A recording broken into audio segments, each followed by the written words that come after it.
दोस्तों, साल था 1969। मुंबई के मशहूर महबूब स्टूडियो में फिल्म अनजाना सफर की शूटिंग जोरों पर चल रही थी। कैमरे के पीछे खड़े थे डायरेक्टर राजा नवाथे, और जैसे ही उन्होंने जोर से एक्शन कहा, सीन अचानक कुछ ऐसा मोड़ ले गया जिसकी किसी ने कल्पना भी नहीं की थी।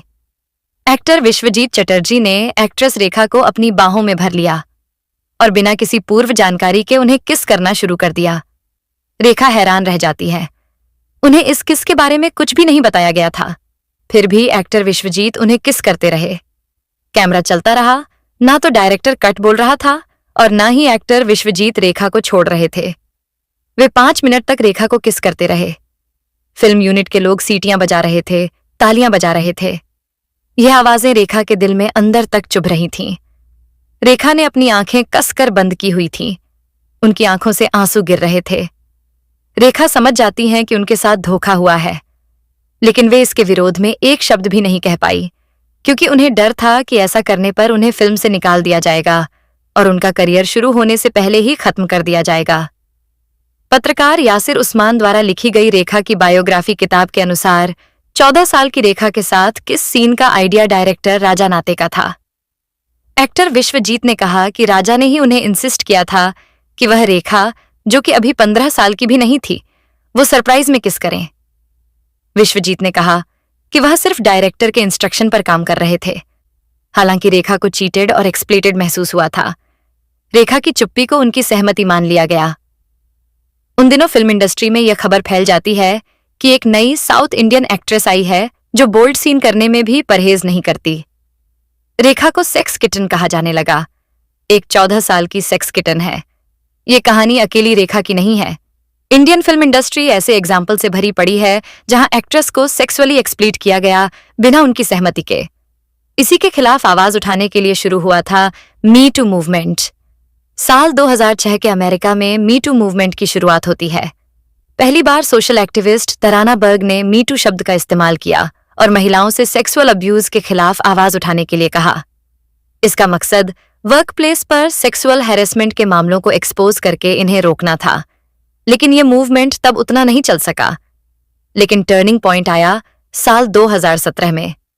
2017 में हॉलीवुड प्रोड्यूसर हार्व वाइनस्टीन और Oscar award winning actor Kevin Spacey पर दर्जनों महिलाओं ने सेक्सुअल हैरेसमेंट और रेप का आरोप लगाया।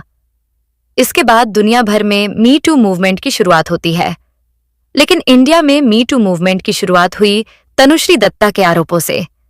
साल 2018 में तनुश्री दत्ता ने झूम टीवी को एक इंटरव्यू दिया। इस इंटरव्यू में तनुश्री ने कहा कि 2008 में हॉर्नो के फिल्म की शूटिंग के दौरान नाना पाटेकर उनके पीछे पड़ गए थे, जिसकी शिकायत उन्होंने डायरेक्टर और प्रोड्यूसर को भी की थी कि नाना पाटेकर उनसे दूर रहे। लेकिन इस बात पर अमल करने के बजाय नाना पाटेकर ने एक नई डिमांड रख दी। नाना पाटेकर ने एक और डिमांड रख दी उनके सामने कि अभी इस गाने में मेरा एक इंटीमेट स्टेप इसके साथ, लड़की के साथ। मतलब लड़की नई एक्ट्रेस है, यंग एक्ट्रेस है, तो चाहे जरूरत हो या ना हो उसके साथ इंटीमेट सीन कर लो। तनुश्री ने कहा कि इस गाने में ओरिजिनली नाना पाटेकर नहीं थे, बल्कि यह तनुश्री का एक सोलो सीक्वेंस था। लेकिन फिर भी नाना पाटेकर स्टेज पर आकर उनके आसपास घूमने लगे, उन्हें डांस स्टेप सिखाने लगे। तनुश्री ने कहा कि उन्हें यह बहुत अजीब लग रहा था, क्योंकि उनके पूरे शरीर को नाना पाटेकर द्वारा हाथ से टच किया जाना था। तनुश्री नाना पाटेकर के व्यवहार से इतनी अनकंफर्टेबल हो गईं कि सेट छोड़कर चली जाती हैं और खुद को 4 घंटे के लिए अपनी वैनिटी वैन में बंद कर लेती हैं। परिणाम यह हुआ कि तनुश्री की वैनिटी वैन का दरवाजा पीटा गया, उनकी कार का शीशा तोड़ दिया गया और उन्हें फिल्म से निकालकर राखी सावंत को ले लिया गया। एक तरफ से पूरी भीड़ मीडिया की आई और एक तरफ से MNS पार्टी के गुंडे आए और उन्होंने उनकी गाड़ी को तोड़ दिया। उस समय 2008 में भी तनुश्री ने नाना पाटेकर पर यह आरोप लगाए थे और पुलिस कंप्लेन भी की थी। लेकिन उस समय इंडिया में मी टू मूवमेंट जैसा सपोर्ट नहीं था और बात वहीं दब जाती है। उस समय नाना पाटेकर ने प्रेस कॉन्फ्रेंस करके तनुश्री के आरोपों पर कहा कि यह आरोप गलत है और तनुश्री उनकी बेटी जैसी हैं। वहां हमने कौन सी बदतमीजी की है हमारे समझ में नहीं आता। इतने तकरीबन 1000 लोग थे, उनके सामने हो रहा था ये सब। मुझे गंदा लग रहा है कि ऐसी सफाई मुझे देनी पड़ रही है। उस वक्त यह बात आई गई हो जाती है और बड़ा मुद्दा नहीं बन सका। लेकिन 2018 में जब तनुश्री दत्ता ने दोबारा से अपने इस अनुभव को शेयर किया तो मामला इंटरनेशनल मी टू मूवमेंट से जुड़ जाता है। इस बार तनुश्री को हेडलाइंस टुडे और आज तक की रिपोर्टर रही जेनिस सिक्वेरा का सपोर्ट भी मिला, जो इस घटना की गवाह थीं। जेनिस सिक्वेरा ने 2018 में अपनी फेसबुक पोस्ट में लिखा कि फिल्म के प्रोड्यूसर्स ने कुछ गुंडे बुलाए जो वैनिटी वैन का दरवाजा पीटने लगे। जब तनुश्री के पेरेंट्स उन्हें लेने पहुंचे तो उनकी कार पर हमला कर दिया गया और उसकी खिड़की का शीशा तोड़ दिया गया। उसी रात रिपोर्टर जेनिस सिक्वेरा तनुश्री से मिली। इस मुलाकात में तनुश्री ने उन्हें अपना एक्सपीरियंस बताया कि 3 दिन की रिहर्सल के बाद कोरियोग्राफर गणेश आचार्य ने शूटिंग वाले दिन डांस के सारे स्टेप्स बदल दिए। इस गाने में नाना पाटेकर शामिल नहीं थे, लेकिन उन्होंने प्रोड्यूसर्स पर दबाव डालकर खुद को इसमें शामिल करवाया। जेनिस सिक्वेरा की तरह ही पत्रकार और इस घटना के गवाह वसीम अख्तर ने भी तनुश्री के सपोर्ट में टीवी पर बयान दिया। उन्होंने बताया कि जब वे सेट पर पहुंचे तो बैकग्राउंड डांसर्स आपस में बात कर रहे थे कि आज क्या कर दिया सर ने, बहुत गलत किया। इन सब बयानों और गवाहियों के बाद तनुश्री के आरोपों को मजबूती मिली और यहीं से भारत में मी टू मूवमेंट की एक बड़ी शुरुआत हो जाती है, जिसके बाद एक खतरनाक सच सामने आने लगे। इनमें सबसे बड़ा मामला डायरेक्टर साजिद खान का था, जिन पर करीब 9 महिलाओं ने सेक्सुअल हैरेसमेंट के आरोप लगाए। एक्ट्रेस सलोनी चोपड़ा ने अपना एक्सपीरियंस शेयर करते हुए बताया कि यह बात 2011 की है, जब वह इंडिया में नई आई थीं और फिल्म मेकिंग सीखना चाहती थीं। इस दौरान साजिद खान ने इंटरव्यू में उनसे अजीबोगरीब और निजी सवाल पूछे, जैसे उनकी पर्सनल आदतों और शरीर से जुड़े सवाल। सलोनी के अनुसार साजिद खान ने यह भी कहा कि उन्हें उन लोगों के लिए दुख होता है जो सेक्सुअल अब्यूज से गुजरते हैं, लेकिन आगे चलकर उन्हीं पर कई महिलाओं ने ऐसे ही आरोप लगाए। इस इंटरव्यू के बाद सलोनी को नौकरी मिल गई, लेकिन धीरे धीरे साजिद खान के देर रात 12 बजे 2 बजे कॉल्स आने लगे। वह उनसे पूछते थे कि उन्होंने क्या पहना है, क्या खाया है और उनसे अपनी बिकनी फोटोज भेजने को कहते थे। सलोनी के मुताबिक महीनों तक यह सिलसिला चलता रहा और वह मेंटली टॉर्चर महसूस करने लगीं। वह हर रात रोकर सोती थीं। साजिद खान कहते थे कि वह एक्ट्रेस बनने के लिए पर्याप्त सेक्सी नहीं है, लेकिन अगर वह उनकी बात माने तो वह उन्हें अपनी अगली फिल्म में लॉन्च कर सकते हैं। सलोनी ने यह भी आरोप लगाया कि साजिद खान अपनी पर्सनल और सेक्सुअल बातों पर चर्चा करते थे और उनसे अनुचित मांगे करते थे। मना करने पर वह गुस्सा हो जाते थे। अपने ब्लॉग में सलोनी ने एक और घटना का जिक्र किया। एक कॉस्ट्यूम ट्रायल के दौरान साजिद खान ने एक लड़की से उसकी स्कर्ट उठाकर शरीर दिखाने के लिए कहा। लड़की कंफ्यूज हो गई और असहज महसूस करने लगी। जब सलोनी ने सवाल किया कि क्या यह जरूरी है, तो साजिद ने उस लड़की का मजाक उड़ाया और उसे इंसल्ट किया। इसके बाद साजिद ने सलोनी को कमरे से बाहर भेज दिया। कुछ देर बाद जब सलोनी ने उस लड़की से बात की तो वह काफी परेशान और रोने की हालत में थी। सलोनी के अनुसार एक रात वह लगातार कॉल्स और हैरेसमेंट से इतनी परेशान हो गईं कि उन्होंने साजिद से पूछ लिया कि वह आखिर चाहते क्या हैं। गुस्से में उन्होंने फोन काट दिया। बाद में एक इंटरव्यू में सलोनी ने बताया कि जब वह फिर से सेट पर गईं तो साजिद खान ने उनके बैठने के तरीके, कपड़ों और लुक्स को लेकर कमेंट करना शुरू कर दिया, उन्हें सेक्सी दिखने के लिए मजबूर किया। जब सलोनी ने साफ मना कर दिया कि वह ऐसा नहीं करना चाहती, तो साजिद खान ने कहा कि वह उन्हें लॉन्च नहीं कर सकते। इस पर सलोनी का जवाब साफ था, अगर यह सब करना पड़ता है तो मुझे लॉन्च नहीं होना। सलोनी आगे बताती हैं कि इसके बाद वह चिल्लाने लगा और उनका हाथ पकड़ने की कोशिश की और अपने पैंट पर रखने के लिए कहा ताकि दिखा सके कि वह उसे उत्तेजित नहीं करती। सलोनी ने तुरंत उसका हाथ झटक दिया और उसे रुकने को कहा, लेकिन वह यहीं नहीं रुका। वह अपना पैंट उतारकर दिखाने लगा कि वह उसे उत्तेजित नहीं कर सकती। सलोनी के अनुसार इसके बाद उन्होंने गुस्से में साजिद का लैपटॉप फेंक दिया और तुरंत कमरे से बाहर निकल आईं। अपने ब्लॉग में सलोनी ने लिखा, मैं डर गई थी, मुझे घिन आ रही थी और मुझे यकीन नहीं हो रहा था कि मेरे साथ यह क्या हो गया। मैं इस आदमी के लिए और काम नहीं कर सकती थी। मुझे उस ट्रॉमा से उभरने में सालों लग गए जो उसने मुझे दिया। सलोनी की तरह ही साजिद खान पर एक्ट्रेस रचेल वाइट ने भी काम के बदले सेक्सुअल फेवर्स मांगने के आरोप लगाए। एबीपी न्यूज को दिए इंटरव्यू में रचेल वाइट ने अपनी पूरी कहानी शेयर की।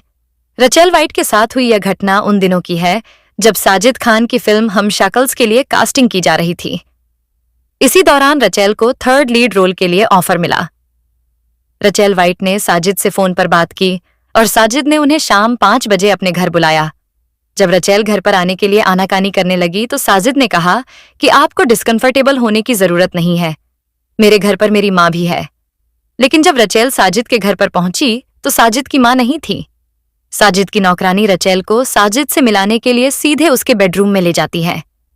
रचेल को यह बात बड़ी खली कि उसे बाहर के कॉमन एरिया में रोकने के बजाय साजिद के बेडरूम में सीधे मिलाया जा रहा है। इस वक्त साजिद खान अपने बेडरूम में मौजूद अपनी ट्रेडमिल पर वॉक कर रहे थे। जब रचेल कमरे में आई तो साजिद की नजर सिर्फ उनके चेस्ट पर थी। साजिद की इस हरकत ने रचेल वाइट को शॉक कर दिया।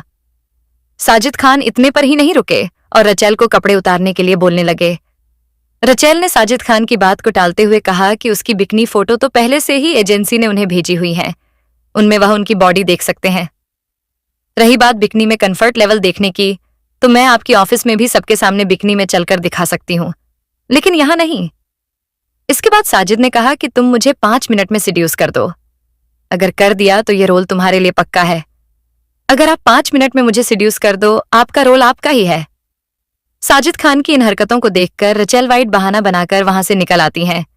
सलोनी चोपड़ा, रचेल वाइट के साथ साजिद खान की यह अकेली 1-2 घटनाएं नहीं थीं, बल्कि एक के बाद एक कई लड़कियों ने साजिद खान पर आरोप लगाए। एक्ट्रेस मंदाना करीमी के साथ भी साजिद ने वैसे ही कपड़े उतारने के लिए कहा, जैसे उसने रचेल वाइट को कहा था। सलोनी, रचेल और मंदाना के अलावा साजिद खान पर इसी तरह के आरोप मॉडल डिम्पल पॉल, शर्लिन चोपड़ा, एक्ट्रेस शीला प्रिया सेठ और कई एक्ट्रेस और जर्नलिस्ट ने लगाए थे कि साजिद खान ने उन्हें कभी स्क्रिप्ट के बहाने, कभी किसी रोल के बहाने घर पर बुलाया या होटल में बुलाया। इसके बाद कभी गलत तरीके से छूने की कोशिश की या अपने प्राइवेट पार्ट को। एक्ट्रेस शीला प्रिया सेठ ने बताया कि साजिद 5 मिनट तक उनके प्राइवेट पार्ट्स को देखते रहे और कहा, तुम्हें सर्जरी करानी चाहिए क्योंकि तुम्हारे पास ब्रेस्ट बॉलीवुड के हिसाब से बड़े नहीं हैं। इन सब एलिगेशंस के बीच सबसे बड़ा शॉकिंग केस रहा टीवी सीरियल्स में संस्कारी बाबू का रोल निभाने वाले आलोक नाथ का। 90 के दशक में टीवी पर एक पॉपुलर शो आता था, तारा। इस शो के लीड एक्टर आलोक नाथ थे। इसकी राइटर एंड प्रोड्यूसर थीं विंता नंदा। विंता नंदा और आलोक नाथ की पत्नी आपस में फ्रेंड थीं और उनके और भी दोस्त थे। विंता नंदा का आलोक नाथ के घर पर आना जाना लगा रहता था। विंता नंदा के अनुसार एक बार आलोक नाथ की पत्नी घर पर नहीं थी। उस वक्त आलोक नाथ ने घर पर दोस्तों की एक पार्टी रखी जिसमें वह भी गई थी, लेकिन उन्हें ड्रिंक करने के बाद थोड़ा अजीब महसूस हुआ, जैसे उनकी ड्रिंक में कुछ मिक्स किया गया हो। रात करीब 2 बजे विंता पैदल ही अपने घर के लिए निकलने लगी। तभी रास्ते में आलोक नाथ आए और उन्हें लिफ्ट दी। विंता बताती हैं कि इसके बाद उन्हें कुछ याद नहीं रहा। उन्हें सिर्फ इतना याद था कि उनके मुंह में और शराब डाली गई। सुबह जब वह जागीं तो उन्हें काफी दर्द हो रहा था। उनके साथ रेप हुआ था। विंता के अनुसार उन्होंने अपनी कुछ और दोस्तों से यह बात शेयर की, लेकिन सबने कहा कि वे चुप रहें। बाद में विंता ने फेसबुक पोस्ट के जरिए अपनी यह स्टोरी बताई।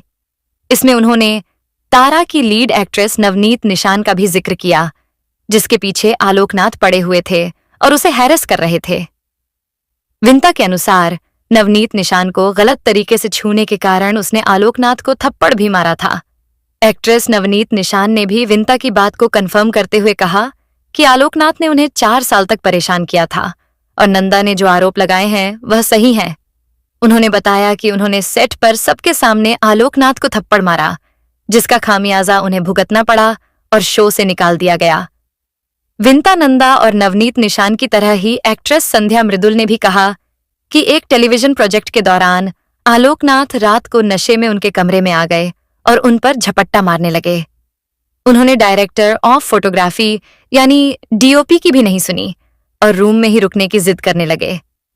बाद में काफी कोशिश के बाद उन्हें कमरे से निकाला जा सका। आलोक नाथ पर कमरे में जबरदस्ती घुसने का आरोप एक्ट्रेस दीपिका अमीन ने भी लगाया।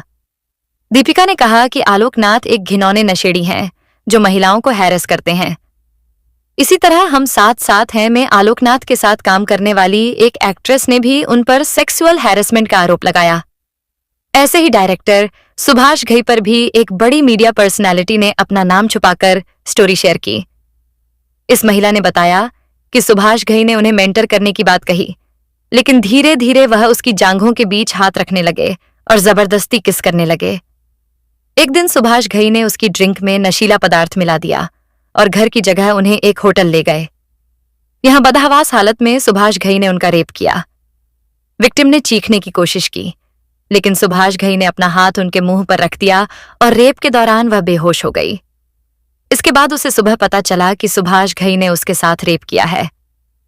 महिला के अनुसार इस घटना के बाद उन्होंने सुभाष घई के साथ काम करना छोड़ दिया। इन आरोपों पर सुभाष घई ने कहा कि अतीत की कुछ कहानियां बिना किसी सच्चाई के लाना या झूठे आरोप लगाना एक फैशन बनता जा रहा है। मैं ऐसे सभी झूठे आरोपों का सख्ती और दृढ़ता से खंडन करता हूं। शराब के बहाने एक्ट्रेस के साथ रेप करने और मोलस्टेशन के केसों से बॉलीवुड की कहानियां भरी पड़ी हैं। एक्ट्रेस गीतिका त्यागी ने बताया कि 28 मई 2012 के दिन एक पार्टी के बाद डायरेक्टर सुभाष कपूर बीमारी का बहाना बनाकर उनके घर पर रुक गए। इस दौरान डायरेक्टर सुभाष कपूर ने उन्हें मोलेस्ट किया। इस घटना के बाद गीतिका त्यागी ने सुभाष कपूर को कन्फ्रंट भी किया और इसे वीडियो पर रिकॉर्ड कर लिया। इस वीडियो में सुभाष ने अपना गुनाह कबूल कर लिया। 2014 में गीतिका ने सुभाष कपूर पर एफआईआर भी दर्ज कराई थी, जिसके बाद सुभाष कपूर को गिरफ्तार कर लिया गया था। बाद में उन्हें जमानत लेनी पड़ी। इंटीमेट सीन के बहाने एक्ट्रेस को गलत तरीके से छूने के मामलों की गिनती नहीं है। कैलाश खेर को लेकर भी कई महिलाएं सामने आईं। सिंगर सोना मोहापात्रा ने आरोप लगाया कि जब वे एक कॉन्सर्ट के बारे में बात करने के लिए पृथ्वी कैफे में कैलाश खेर से मिलीं, तो वे उनकी जांघ पर हाथ फेरते हुए कहने लगे, तुम बहुत सुंदर हो, बहुत अच्छा लगता है कि एक म्यूजिशियन को तुम मिली, एक एक्टर को नहीं। सोना मोहापात्रा के अनुसार उनके मना करने के बाद भी कैलाश खेर उन्हें हैरेस करते रहे। सिंगर वर्षा सिंह धनुआ ने भी आरोप लगाया कि एक रिकॉर्डिंग के दौरान कैलाश ने उन्हें अपनी कार में बिठाया और उनकी जांघ पर हाथ रखने लगे।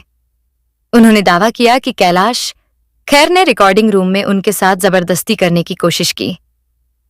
एक महिला फोटो जर्नलिस्ट ने भी कहा कि जब वह अपनी एक साथी के साथ इंटरव्यू के लिए तस्वीरें लेने के लिए कैलाश खेर के घर गई, तो कैलाश खेर उन दोनों के बीच बैठ गए और बार बार अपना हाथ उनकी जांघ पर रखते रहे। बॉलीवुड में लड़कियों से काम के बहाने उन्हें कपड़े उतारने के लिए कहना, सेक्सुअल फेवर मांगना, मोलस्ट करना, हैरेस करना बहुत आम है। यही कारण है कि जब भी कोई एक्ट्रेस किसी पुरुष एक्टर या डायरेक्टर पर सवाल उठाती है, तो उसे इंडस्ट्री से कोई सपोर्ट नहीं मिलता। जिन्हें हम बड़े बड़े एक्टर कहते हैं, अक्सर वे महिलाओं से जुड़े इन सवालों से भाग जाते हैं या गोलमोल जवाब देकर निकल जाते हैं।